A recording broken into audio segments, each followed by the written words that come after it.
అంటే మంగళసూత్రం పసుపు తాడు తర్వాత 16 రోజుల పండుగ తర్వాత బంగారు తాడికి మార్చేయడం జరిగింది. But over a period of time మరి ఒక ఫిలసాఫికల్ లైఫే కానీ ఏదైనా కానీ నాకు పెరిగిన తర్వాత, ఆధ్యాత్మిక స్థితి పెరిగిన తర్వాత నాకు అర్థమైంది ఏమిటంటే, మంగళప్రదమైంది అందులో ఏమిటి, నా పసుపు నా బంగారు తాడు ఎంత లావుగా ఉందో, ఎంత జిగేలంటుందో, దానిలో ఎన్ని డైమండ్స్ ఉన్నాయో ఇంపార్టెంట్ కాదు, దానికి వేసిన 2 సూత్రాలే మంగళప్రదమైనది. కాబట్టి ఒక మంగళప్రదమైన విషయం పసుపులోనే ఉంది. ఆ పసుపు తాడుకే ఆ మంగళసూత్రాలు వేయడం జరుగుతుంది. లేకపోతే ఇంత ఖర్చు పెట్టి పెళ్లి చేసే తల్లిదండ్రులకి అక్కడ మరి మంగళసూత్ర ధారణప్పుడు పసుపు తాళ్ళు ఎందుకు వేయాలి, బంగారు తాళ్ళు వేయాలి? మన అన్ని నగలు పెడుతున్నప్పుడు దీన్ని ఎందుకు బంగారులో పెట్టకూడదు? కాదు, పసుపు తాడే దానికి మంగళప్రదమైన సూచన. అది అందులోనే ఉండాలి. అది మన గొప్పతనమో మన ఆస్తినో మన హుందాతనాన్నో చాటి చెప్పదు. అది మంగళప్రదంగా ఉండాలి. అది ఏమాత్రం ఆర్థికంగా గొప్పగా లేని ఒక కుటీరంలో వాడైనా సరే, ఎన్నో భవంతులలో ఉన్న వాళ్ళైనా సరే మంగళసూత్రాన్ని పసుపు తాడులో వేసుకోవడమే మంగళప్రదం. ధన్యవాదాలు. నిజంగా జనరల్గా పిల్లలు చదువు రీత్యా కానీ ఉద్యోగ రీత్యా కానీ మనకి దూరంగా, ఇంటికి దూరంగా పెడుతున్నప్పుడు యాజ్ ఏ పేరెంట్గా మనకి చాలా టెన్షన్స్ ఉంటాయి. వీళ్ళు అక్కడ ఎలా ఉంటారో, ఏం తింటారో, ఆరోగ్యం ఏమైపోతుందో, ఇప్పుడున్న రోజుల ప్రకారం రకరకాలుగా. సో మీరు మీ పిల్లలకి ఏం చెప్పి పంపించారు? 2 పిల్లలు మన ఐఐటి వరకు ఇంట్లోనే ఉన్నారమ్మా. అంటే ఇంట్లోనే చదువుకున్నారు. హోమ్ స్కూలింగ్ అంటారు అందరూ. నేను హోమ్ లవ్వింగో మరి హోమ్ గ్రోయింగో అంటాను. నేనేం చెప్పలేదు పిల్లలకి ఎప్పుడు. ఆధ్యాత్మిక చింతన తప్ప నేను వేరేది మాట్లాడలేదు వాళ్ళతోటి. ఐఐటికి వెళ్ళినప్పుడు వాళ్ళని హాస్టల్లో వేయలే. చిన్నదాన్ని వేసుకొని, అప్పుడు పెద్దమ్మాయికేగా సీట్ వచ్చింది. నా కొడుకుని కూతుర్ని ఇద్దరిని వేసుకొని నేను చెన్నైకి రీలొకేట్ అయిపోయాను. మా వారు ఇల్లు తీసుకున్నారు, అక్కడ ఉండిపోయా. మళ్ళీ అక్కడ వాడు చదువుకొని వాడికి ఐటీ సీట్ వచ్చింది. ఆ ఇల్లు అలా ఉండి పుంచేసాం. ఓకే. సో పిల్లల్ని హాస్టల్ పంపించింది ఎక్కడ? అందుకే చెప్పాగా మా వారు అంటుంటారు, మనం వీఆర్ అన్ట్రైన్డ్ పేరెంట్స్. ఏం లేదు, actually that's a right process. Actually అంటే ఎలాగూ ఆ so called degree, engineering degree, medical degree, ఏదో ఒక డిగ్రీ అయిపోయాక ఎవరు వాళ్ళు ఎగిరిపోతారమ్మా. ఆ తర్వాత ఇప్పుడు ఉన్నంత కాంపిటేటివ్ వరల్డ్ వాళ్ళు ఎప్పుడు మన దగ్గరికి రావాలో, మనతో కూర్చొని ప్రశాంతంగా 2 ముద్దలు అన్నం ఎప్పుడు తినాలో, అందుకే చాలా స్వార్థంగా నేను వాళ్ళని ఎక్కడికి హాస్టల్కి పంపించకుండా అలా క్యాప్చర్ చేసి నదర్ పెట్టుకున్నా. మోసం చేశాను నేను. ఏం లేదు, నేను కూడా మోసం చేస్తున్నాను. వీళ్ళు ఏదో ఎక్కడో యూఎస్లో చదువుకుంటాను, అక్కడ ఇచ్చేస్తాను, ఇచ్చేదో వద్దే బాబు, ఉన్నవాళ్ళు ఇద్దరు నా కళ్ళ ముందు ఉండండి హ్యాపీగా, మీరు ఎక్కడ కావాలంటే అక్కడ నేను కూడా వచ్చేస్తా కావాలంటే. అంతే కదమ్మా, కరెక్టే కదా. ఇప్పుడు వయసు పెరుగుతున్న కొద్దీ వాళ్లకు మనకు బంధం పెరగాలి, దూరం అవ్వకూడదు. అది ఎలా అవుతుంది? రెండోది, చిన్నప్పటి నుంచి ప్రేమానురాగాలతో చూసుకుంటే. కానీ ఏ రోజైతే వాళ్ళు వివాహం వయసుకు వచ్చేస్తారో ఆ రోజు వాళ్ళని పూర్తిగా వదిలేయాలి. ఎందుకని? అయ్యో అప్పుడు వదిలేయమంటే ఎలా?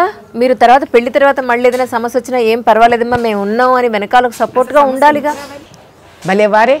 ఇప్పుడు ఒక చిన్న మాట చెప్తాను, భార్యాభర్తకి రాకపోతే కలహం ఎవరికి వస్తుంది? అది ప్రళయ కలహంగా వదిలేసుకోవాలి. కానీ కలహం వీళ్ళు తెచ్చుకుంటారు, మేము రెడీగా ఉన్నామని బయట ఏంటి కత్తి కథాట్లు పట్టుకొని నిలబడతాం. పరిస్థితులు ఎలా ఉన్నాయి చెప్పండి? కోర్టులు ఖాళీ లేవు, డైవర్స్ కేసులు చూస్తే ఇలా ఉన్నాయి. అంటే మనం చెడు జరగకూడదనే అనుకుంటాం, మంచి జరగాలని కోరుకుంటాం. కానీ ఇఫ్ ఎనీథింగ్ గోస్ రాంగ్, ఇవాళ సొసైటీలో అమ్మో ఈ అమ్మాయిని ఏమన్నా అంటే వెనకాతల పేరెంట్స్ ఉన్నారు, చాలా గట్టి వాళ్ళు, ఇంకేమన్నా ఉందా అని మనం పేరెంట్స్గా అలా లేకపోతే ఆడేసుకుంటున్నారు కదా మరి సొసైటీ. అంటే ఇక్కడ నాదొక చిన్న అభిప్రాయం తల్లి, ఇంతే భయం మగపిల్లల తల్లిదండ్రులకు కూడా ఉంది.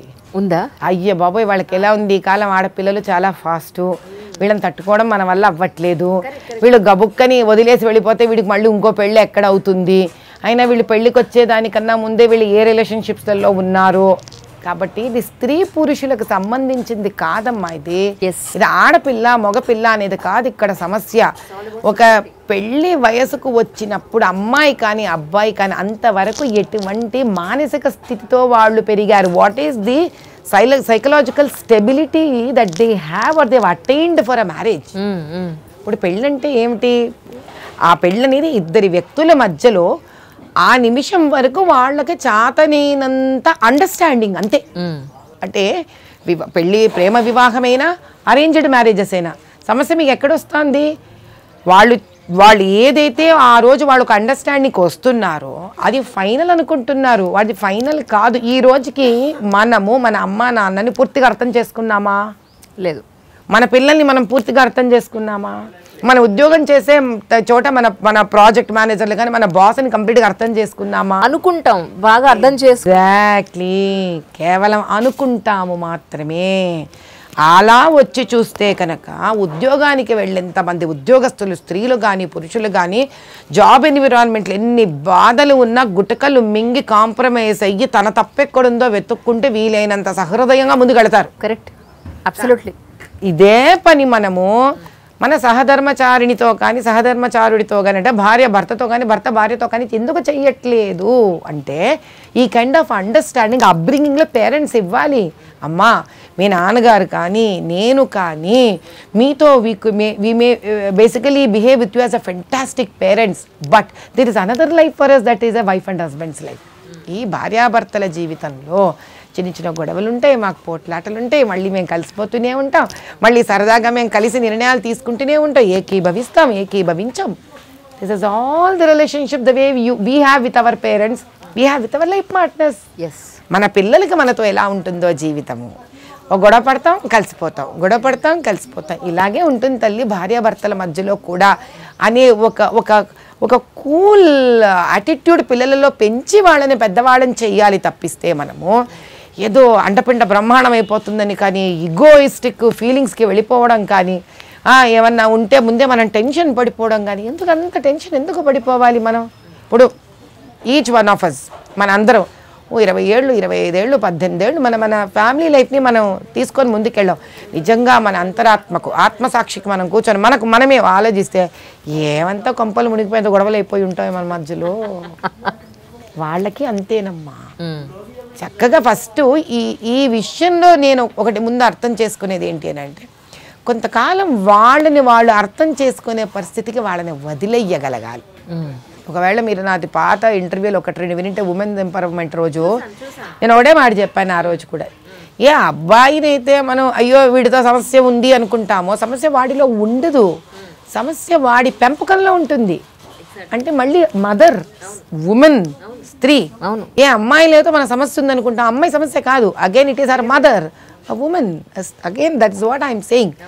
పిల్లల్ని ఎప్పుడూ కూడా మ్యారేజ్ అనేది is part of life journey చెయ్యాలి, కానీ we shouldn't make it as a goal by itself. Exactly.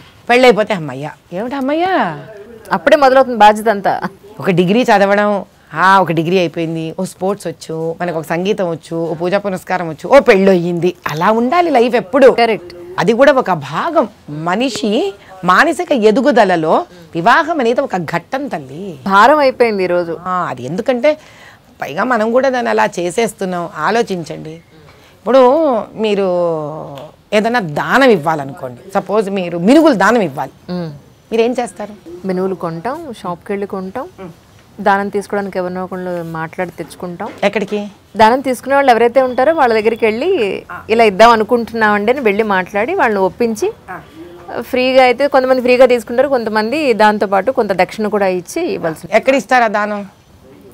అయితే మన ఇంట్లో, లేదంటే వాళ్ళు ఉన్న ప్లేస్కో గుళ్ళోనో ఎక్కడో.